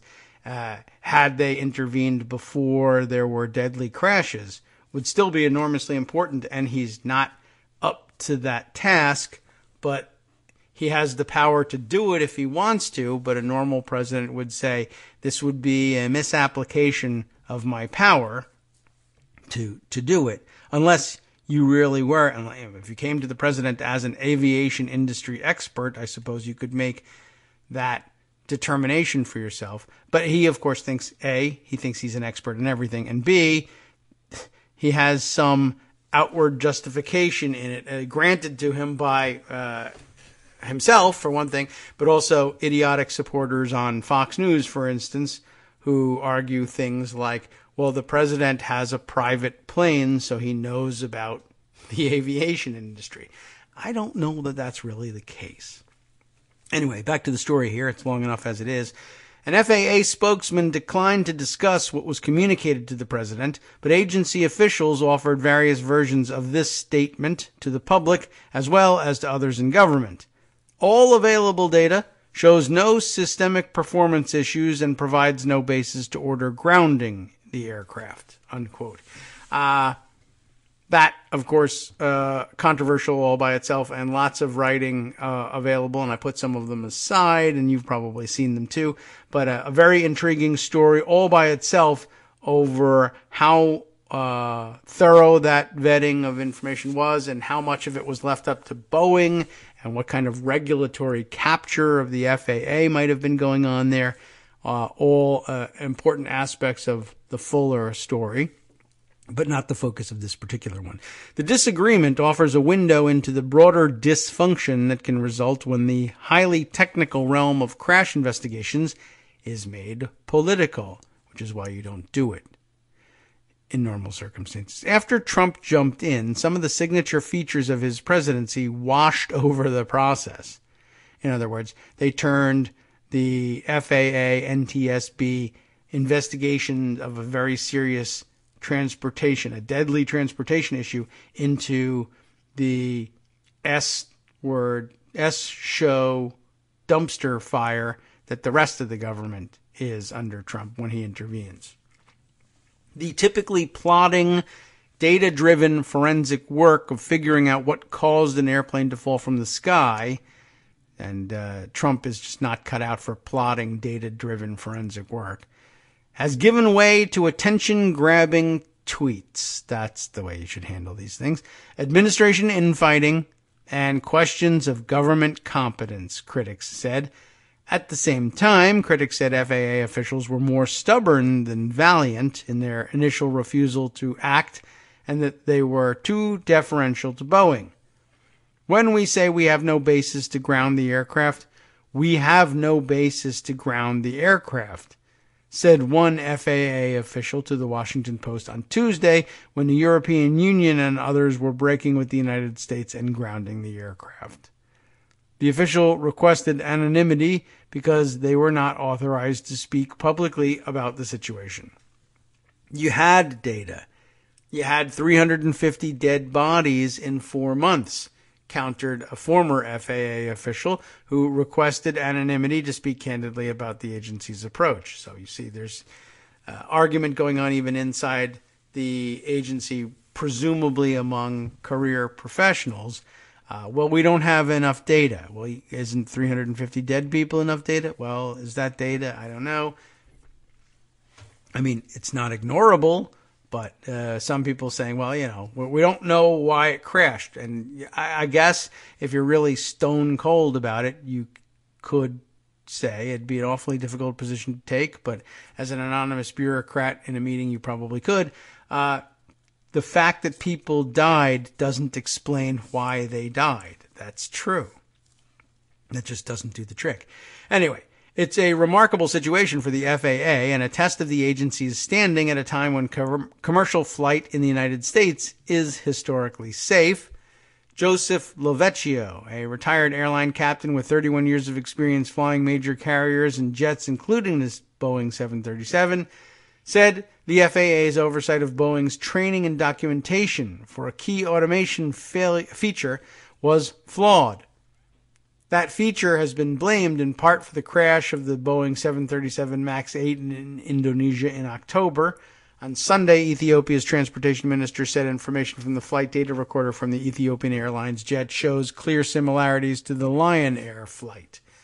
Of all the years of building aircraft and certifying them, how can something like that slip through the cracks? That was a failure of leadership, Lovecchio said. But Ray LaHood, a former GOP congressman from Illinois who also served as transportation secretary under Obama, emphasized that most FAA staff members are career employees focused on ensuring that the U.S. aviation system is as safe as possible. Once potential problems with the planes are fixed, I think this will be a small little blip on the total reputation of the agency, he said. Tough statement to defend small little blip, 350 dead people, but I get where he's coming from. I don't know if I agree with how I'd put it. As Transportation Secretary in 2013, LaHood made the decision to ground Boeing's 787 Dreamliner after 2 instances in which the plane's lithium-ion batteries caught on fire. That sounds familiar. There was much internal debate at the FAA at the time, with the agency's safety officials questioning LaHood's decision, which took the planes out of commission for about 3 months. The decision to ground the MAX 8 and 9 planes was made with an emergency order under Elwell's signature. New physical evidence discovered at the crash site, together with newly refined satellite data available to FAA this morning, led me, Elwell said, to this decision. The White House economic advisor, Larry Kudlow, said decisions on the planes were made at the Transportation Department by Secretary Elaine Chao, who is a very brilliant woman working with the FAA. That's Kind of an interesting way of putting it. And you don't hear her name much, given that it's a transportation problem. Elwell, who said he was in constant consultation with Chow, presented the new data as a late-breaking, game-changing development that required a major reversal. U.S. officials had been telling American travelers and those around the world that it was safe to keep flying on 737 MAX jets, despite flight bans and growing concerns in other countries, from China to the United Kingdom. But officials were now saying that new information required the planes to be grounded immediately. Aviation experts said the satellite data showed Ethiopian Airlines Flight 302 had ascended and descended multiple times after takeoff, echoing the behavior of the plane in the October 29th Lion Air flight that crashed into the Java Sea after sensor and automation malfunctions, according to the preliminary investigation. Speaking to reporters on Wednesday, Elwell said the information provided crucial missing pieces that we did not have prior to today. But the data buttressing one of those missing pieces had actually been in the FAA's hands since Monday, according to an FAA official and another source familiar with the details. The explanation for the delays involving the critical information are in dispute, as is the propriety of the hands-on approach Trump initially took before he began distancing himself as the week progressed. An administration official argued that the FAA had originally been dismissive of the satellite data, reflecting the agency's strong push to defend well-connected Boeing's safety record. But another person familiar with the circumstances denied that, saying the agency wasn't dismissive, but instead needed to translate the raw data, which is typically read by computer, into something useful. An FAA spokesman clarified the timeline, saying that after receiving the data Monday night, the FAA sought additional expertise Tuesday and received the refined data analysis Wednesday morning. Trump has made his own impatience with aviation technology clear in several tweets when he opined that, quote, airplanes are becoming far too complex and rely on unnecessary technological advancements. Pilots are no longer needed, but rather computer scientists from MIT, he tweeted. Well, you can't actually just get rid of pilots, so you shouldn't be saying that. In Trump's unusual step of consulting directly with Muhlenberg, a man he referred to in June as a friend of mine, the Boeing chief appealed to the president to keep the 737 MAX flying. But Trump also told officials that the Boeing 737, quote, sucked. That's the president. And it wasn't as good as the Boeing 757 that he owns as a personal jet. Even my plane is better. You should buy it from me and fly people around it and pay me. Some experts and analysts say they are confident that the decision to ground the Boeing 737 MAX was made by experts at the FAA based on the new evidence, which included a device found in the wreckage that indicated the jet was configured to dive. That finding marked another similarity with the Indonesia crash. But the way the grounding decision was rolled out was highly unusual, the experts said.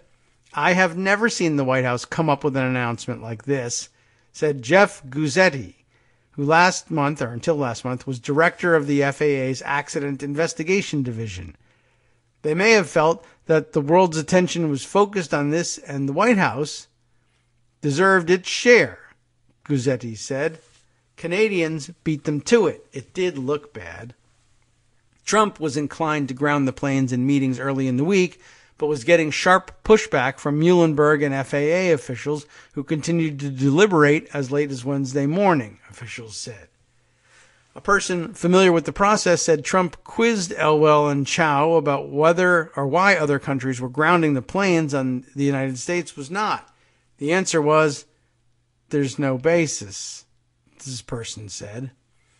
Christopher A. Hart, the former chairman of the National Transportation Safety Board, said he did not disagree with the FAA's hesitance to ground the planes. Hart said the grounding of the 737 MAX represented uncharted territory for the United States and one of its plane manufacturers. What is the threshold for grounding a plane in a scenario where automation doesn't work as intended, or pilots fail to grasp the complexities of automated systems, he wondered. The two questions are going to be, what is the trigger for the grounding, And what is going to be the trigger for ending the grounding? Hart said. Kudlow said Boeing has come forward to make some adjustments in flight plans and software and sensors and pilot training, and all kinds of things. Still, he added, they won't be back on the runways until we're absolutely 100% satisfied that they are safe. Trump told reporters on Wednesday that he had been having phone conversations with airline executives and regulators throughout the process. The White House didn't get the satellite data until Wednesday, an administration official said. Trump had a final phone consultation with Muhlenberg that day. Trump agreed to let the FAA announce the decision, but then did it himself before the FAA could. How familiar is that? They were going to announce grounding the plane, but they told Trump they were going to do that, and Trump went out and announced it before I heard from the FAA, DeFazio said. After telling reporters the planes were being grounded effective immediately, Trump went off script, indicating it was not solely a safety-based decision. We didn't have to make this decision today. We could have delayed it, Trump said. We maybe didn't have to make it at all. But I felt it was important, both psychologically and a lot of other ways, Trump said. And that really not only wraps up the story, but wraps up how Trump involves himself in all these things in the first place. He wants to be personally responsible for it because it looks like he's a doer and a decider, and then he makes the wrong decision and he says the bureaucrats made me do it, and then he agrees to let the bureaucrats do it, and as soon as the bureaucrats say we've done the work, we're ready to ground the plane, he jumps in to say, I personally am going to ground the planes. I felt it was important. I went ahead and did it. Just another way of, screwing up, like I said, a life and death situation that could have some real impact. But all he really wants people to know, not whether the decision was made, whether it was a good decision or a bad decision, too soon, too late, but that he made it. Unless it's bad, in which case somebody else made it. Very interesting. Very revealing. Like always, I guess. All right, let's see. We've got a couple other story suggestions that others have made along the way. And let's see if we can't work some of those in. Karen sending us this one. Her Conway theory. I thought it would be interesting to share it since we said early on in the beginning of the show when we were first discussing the Kellyanne and George Conway situation, and that there were lots of theories circulating about it. Hers is that Kellyanne comes home, tells hubby how deranged Trump is. Hubby tweets, then she goes back to work shilling Trump's junk the next day. If we get rid of Trump, she's able to show she's in cahoots with the hubby, plus was a major leaker of damaging Trump info. Post-election, career saved. That's interesting theory, and it's entirely plausible. It may also be the case that George complies with or goes along with the plans because he actually personally agrees that Trump is deranged and it ought to be a matter of public record. And that might be because he hates the idea of having a deranged president. It may also be that he hates the idea of Kellyanne being permanently out of power and influence when the whole thing collapses. That would be a bit of self-interest in it too. And I guess maybe in some ways those priorities mesh. Mad Hatter, in reaction to the Electoral College stories, pointing out, think of all the Democrats coming to Texas and the South, and that's true. I mean, that's a great reason to think about eliminating the Electoral College right there, and it was mentioned in the tweet thread that we read, but I guess it should be re-emphasized. There are enormous pockets of very solid Democrats to be mined in very red states.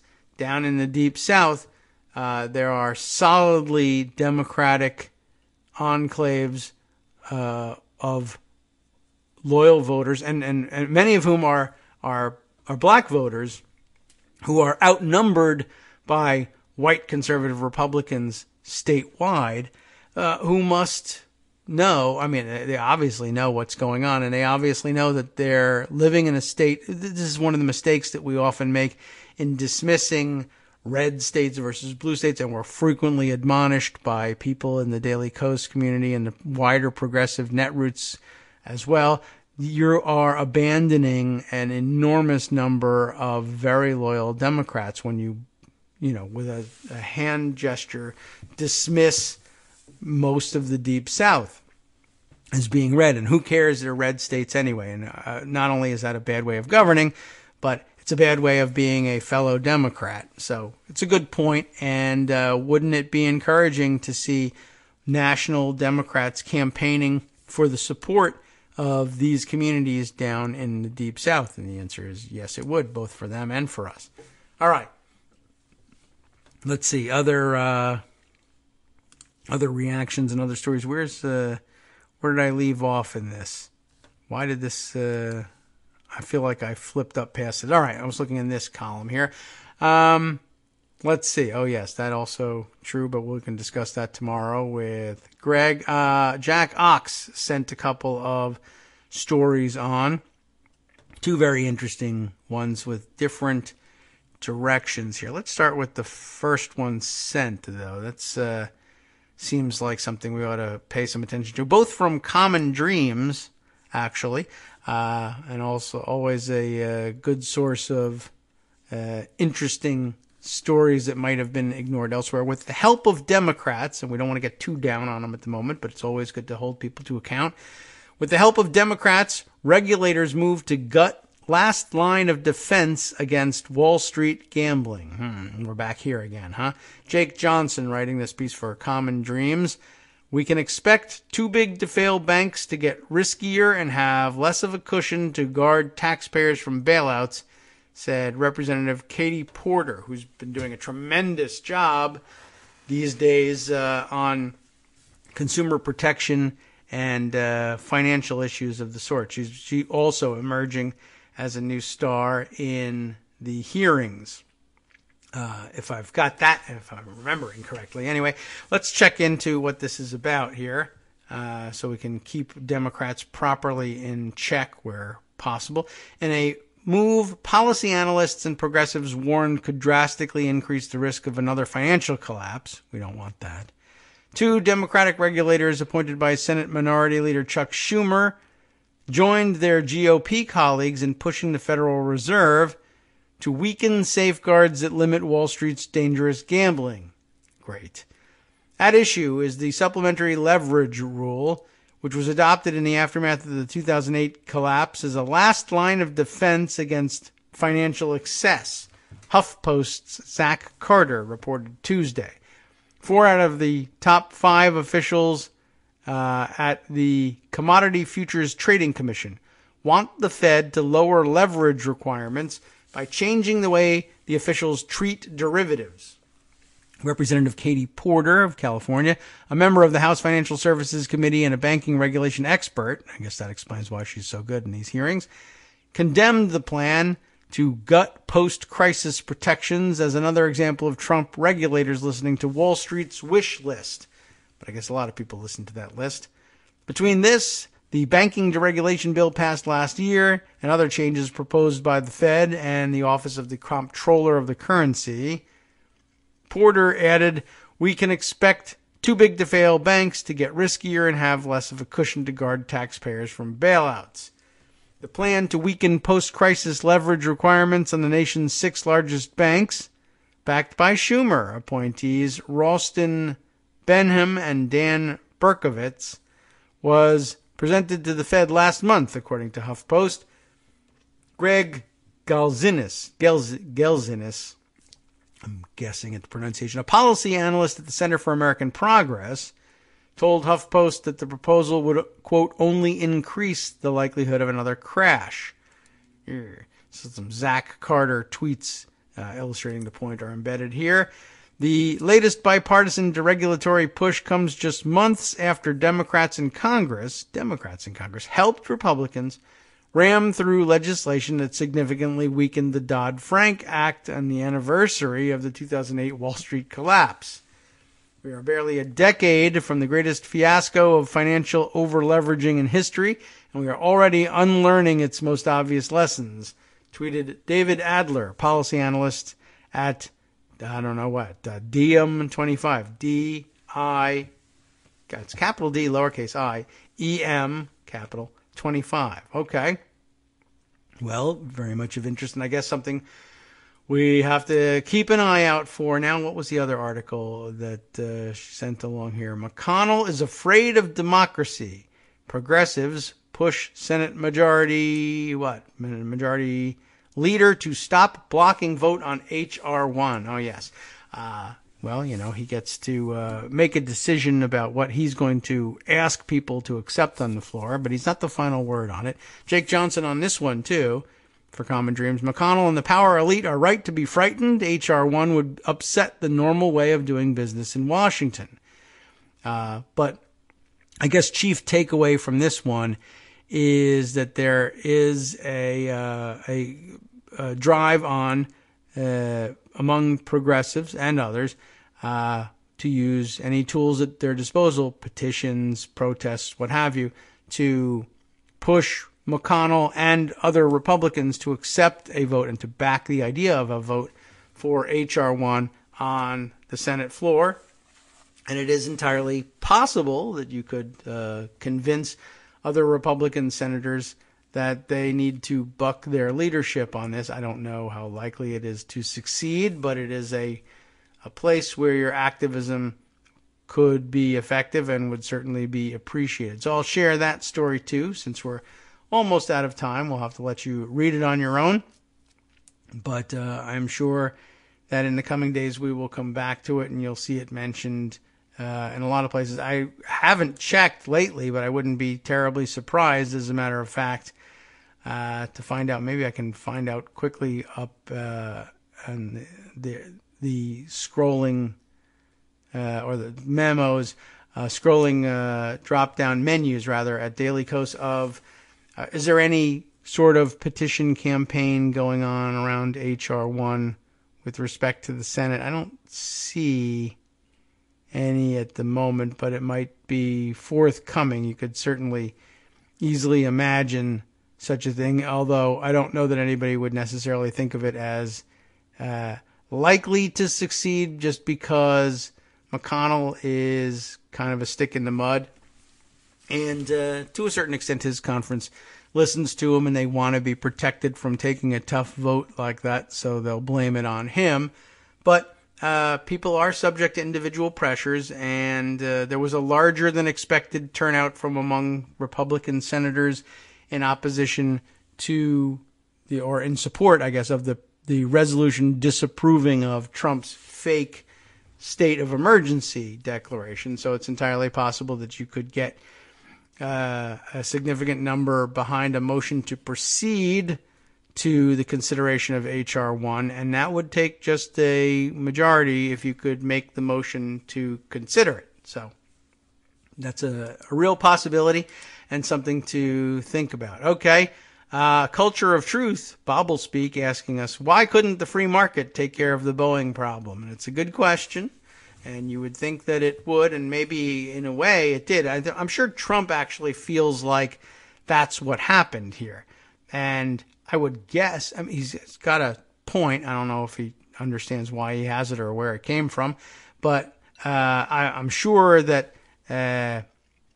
asking around, I would not be surprised at all if a majority of American consumers, and that's who you're asking, I guess, for the free market question, wanted to see those planes grounded until we could figure out what the hell's going on here. I mean, the original appeal that he used for his Muslim ban probably works in this case, except it doesn't have the stain of being connected to a gigantic infraction on the civil rights of millions and billions around the world, if you include all the potential travelers. Anyway, I'm sure that he thought that he was representing a majority of American consumer opinion in demanding that the planes be ground and tweeting things like they suck and they're death traps and they're falling from the sky like flies, or whatever it was that he said.